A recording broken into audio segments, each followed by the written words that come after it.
사랑하는 기쁨의 교회 성도 여러분, 안녕하세요. 오늘은 다 같이 욥기 18장을 묵상하도록 하겠습니다. 수아 사람 빌닷이 대답하여 이르되 너희는 어느 때에 가서 말의 끝을 맺겠느냐. 깨달으라. 그 후에야 우리가 말하리라. 어째 우리를 짐승으로 여기며 부정하게 보느냐. 울분을 터뜨리며 자기 자신을 찢는 사람아, 너 때문에 땅이 버림을 받겠느냐. 바위가 그 자리에서 옮겨지겠느냐. 악인의 빛은 꺼지고 그의 불꽃은 빛나지 않을 것이요, 그의 장막 안의 빛은 어두워지고 그 위의 등불은 꺼질 것이요, 그의 활기찬 걸음이 피곤하여지고 그가 마련한 꾀에 스스로 빠질 것이니 이는 그의 발이 그물에 빠지고 올가미에 걸려들며 그의 발꿈치는 덫에 치이고 그의 몸은 올무에 얽힐 것이며 그를 잡을 덫이 땅 위에 숨겨져 있고 그를 빠뜨릴 함정이 길목에 있으며 무서운 것이 타방에서 그를 놀라게 하고 그 뒤를 쫓아갈 것이며 그의 힘은 기근으로 말미암아 쇠하고 그 곁에는 재앙이 기다릴 것이며 질병이 그의 피부를 삼키리니 곧 사망의 장자가 그의 지체를 먹을 것이며 그가 의지하던 것들이 장막에서 뽑히며 그는 공포의 왕에게로 잡혀가고 그에게 속하지 않은 자가 그의 장막에 거하리니 유황이 그의 처소에 뿌려질 것이며 밑으로 그의 뿌리가 마르고 위로는 그의 가지가 시들 것이며 그를 기념함이 땅에서 사라지고 거리에서는 그의 이름이 전해지지 않을 것이며 그는 광명으로부터 흑암으로 쫓겨 들어가며 세상에서 쫓겨날 것이며 그는 그의 백성 가운데 후손도 없고 후예도 없을 것이며 그가 거하던 곳에는 남은 자가 한 사람도 없을 것이라. 그의 운명에 서쪽에서 오는 자와 동쪽에서 오는 자가 깜짝 놀라리라. 참으로 불의한 자의 집이 이러하고 하나님을 알지 못하는 자의 처소도 이러하니라. 아멘. 우리가 어제 욥기 17장의 말씀을 통해서 욥이 고난 중에 하나님으로 인한 소망을 발견하고 있음을 함께 나누었습니다. 욥의 고난이 더욱더 깊어져 가는 중에 친구들의 욥을 향한 비난과 공격이 더 심해져 가는 가운데 욥은 희망의 빛을 발견하게 됩니다. 바로 욥이 하나님께 소망을 두기 시작했다라는 것이 어제 말씀의 내용이었습니다. 바로 하나님이 욥의 소망의 근거가 되었던 것이죠. 오늘 말씀에서는 빌닷의 욥을 향한 조언을 다루고 있습니다. 빌닷은 욥을 맹 비난합니다.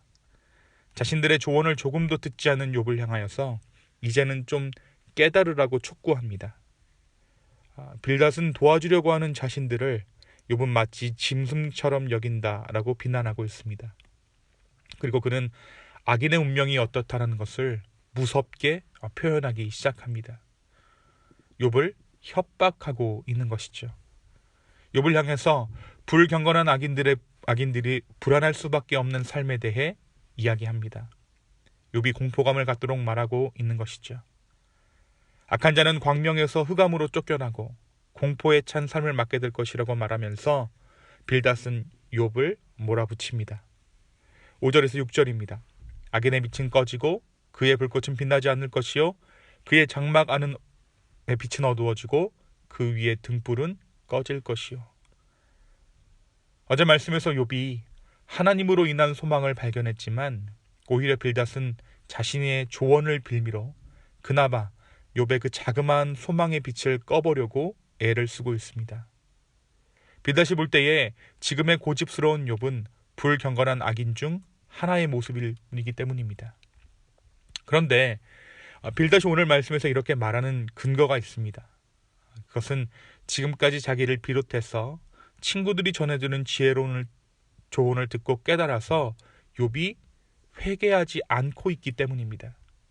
다시 말해 자신들의 말을 듣지 않기 때문에 욥은 악인이라는 것이죠. 그렇습니다. 빌닷은 욥을 향해 하나님의 성품을 근거로 욥을 비난하고 있습니다.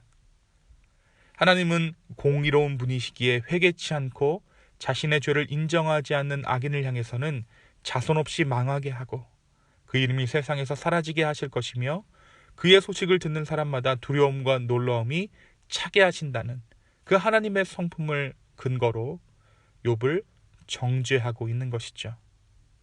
빌닷이 근거로 하고 있는 하나님의 성품에 대해서는 틀린 말이 없지만 그 성품을 근거로 빌닷은 욥을 정죄하고 있습니다.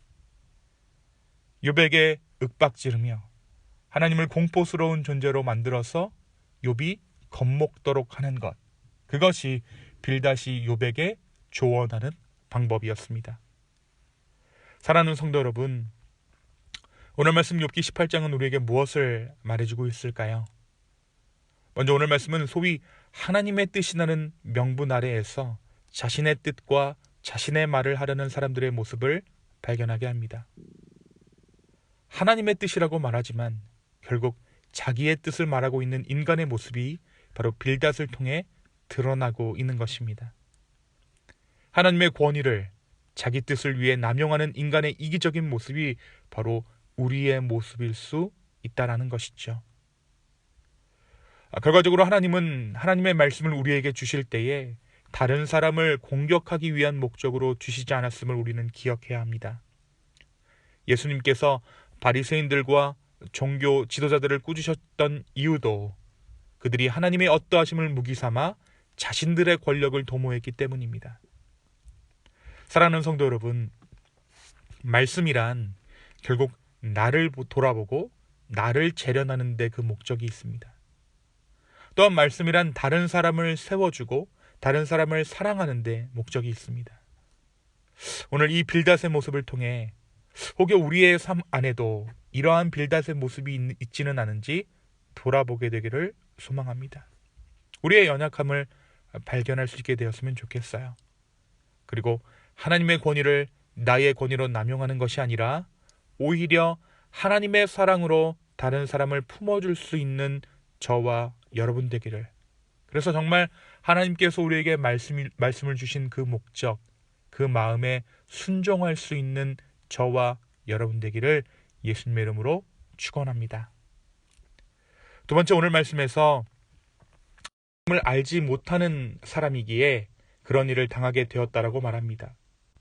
욥이 불의한 사람이, 하나님을 알지 못하는 사람이기에, 그런 사람이 틀림없다고 확신하는 빌닷의 생각을 보여주는 단어는 참으로입니다. 오늘 말씀 21절에 보니까 참으로 불의한 집이 이러하고 하나님을 알지 못하는 자의 처소도 이러하니라 라고 빌닷이 이야기하고 있죠.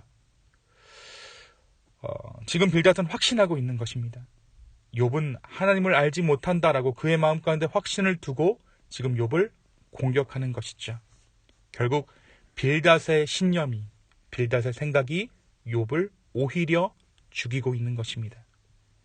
하나님의 말씀으로, 하나님의 힘으로, 하나님의 권력으로 그것을 무기 삼아 욥을 죽이는 것, 바로 이것이 빌닷의 조언이었습니다. 우리의 정죄가 누군가를 죽일 수 있습니다. 정죄의 생각에서 비롯되는 정죄의 눈빛, 정죄의 생각에서 비롯되는 정죄의 말투가 다른 사람을 죽인다라는 것이죠. 우리는 모두 사람을 살리는 자로, 영혼을 구원하는 자로 부름받았습니다. 정죄로 인해 누군가를 죽이고 있다면 그 정죄함을 잠시 내려놓게 되기를 소망합니다.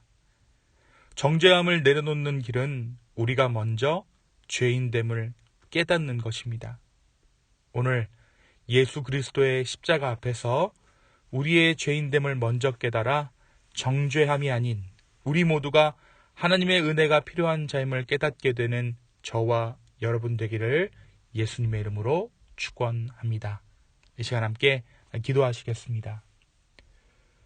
주님, 오늘 이 빌닷의 모습을 통해 우리의 모습이 이와 같지는 않은지 다시 한번 돌아봅니다. 하나님의 말씀을 무기로 다른 사람을 정죄하고 있지는 않은지, 그 정죄로 다른 사람을 죽이고 있지는 않은지, 주님, 그러한 우리의 연약함을 긍휼히 여겨주십시오. 정죄함보다는 사랑함으로, 정죄함보다는 긍휼함으로 다른 사람을 바라볼 수 있는 그런 눈길을 우리 가운데 허락하여 주시옵소서. 주님, 우리의 판단을 빌미로 하는 모든 정죄들을 주님 앞에 회개하기를 원합니다. 주여, 우리의 연약함, 우리의 부족함을 긍휼히 여겨 주시옵소서. 감사합니다.